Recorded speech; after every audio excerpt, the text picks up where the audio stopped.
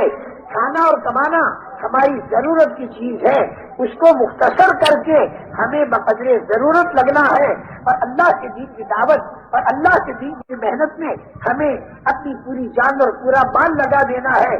جس کے ہاتھوں جتنے انسانوں کو ہدایت ملتی چلی جائے گی، ان سب کو جتنی بڑی جنت ملے گی. جو سبب بنے گا اللہ تعالیٰ اس کو اتنی بڑی جنت دے گا. اللہ کے دین کا کام کرتے کرتے اگر جان دے دی تو جتنے آدمی دین پر آئے ہوں گے وہ جتنا دین کا کام کریں گے قبر کے اندر اس کا ثواب ملتا رہے گا. کوئی آدمی 1,00,000 نمازوں کا ثواب قبر کے اندر پڑا دے گا، جس قبر میں جا کر ایک مرتبہ سبحان اللہ کہنے کی بھی طاقت باقی نہیں رہے گی، اس قبر میں جا کر لاکھ فرض نمازوں کا ثواب آدمی لے سکتا ہے اگر اس کے ہاتھوں 20,000 کا مجمع اللہ کے دین پر لگ گیا. اس بنا پر آپ حضرات کی گزارش ہے کہ آج کی تاریخ میں آپ سارے کے سارے یہ طے کرو کہ تکلیفیں تو یوں بھی اٹھا رہے ہیں لیکن احکامات الہیہ کو توڑ کر اٹھا رہے ہیں. تو جس پر دنیا میں بے دینی پھیل رہی ہے اور مصیبتیں بڑھتی چلی جا رہی ہیں، کہیں زلزلے اور کہیں سیلاب اور کہیں طوفان. میرے محترم دوستو، کئی سال ہو گئے اللہ پاک نے ایسی مدد فرمائی کہ سیلابوں سے حفاظت ہونے لگی. یہ خدا کی نعمتیں ہیں، اس نعمت کی قدر کرنی چاہیے، اس نعمت کو پورے عالم کے اندر پھیلانا چاہیے. اس نعمت کو لے کر ہم جب مراکش گئے تو ایک مراکشی نے میرا دامن پکڑا اور چیخے مار کے رویا اور یوں کہا کہ اے ایشیا کے مسلمانوں، تم قیامت کے دن خدا کو کیا جواب دو گے؟ تم لوگوں کا دامن ہوگا اور ہمارا ہاتھ ہوگا، اور ہم خدا سے شکایت کریں گے کہ 40 سال سے ان کے پاس یہ دین کا کام پہنچا اور یہ اس کے بعد ہمارے پاس آئے، ہمارے باپ اور ہمارے رشتے دار جو بے دینی کی حالت میں مر گئے، ارے قبر میں ان کا کیا ہو رہا ہوگا. اتنے استحزار کے ساتھ چیخے مار کے وہ رو رہا ہے. میرے محترم دوستو، آج لوگ بغیر کلمہ نماز کے مر کے قبروں کے اندر جا رہے ہیں.